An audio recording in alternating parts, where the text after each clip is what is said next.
Hi, my name is Acting Patty Ford, and I'm actually in the drive-through line for the pharmacy. And I just started thinking, like, sometimes I think there are two camps in health. There's a camp that medicine is evil and everything needs to be natural.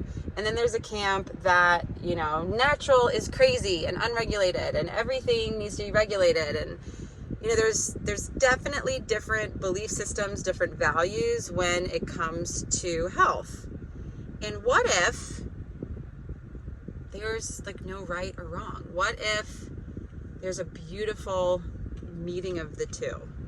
And what would that look like? And what would that be for you? And what would that mean for you in your health? Can you use natural, functional medicine, and can you use westernized medicine for good? Can you use both and not need to demonize one or the other? What would that be like for you? I'm just super curious. Put in the comments. Okay, have a good day.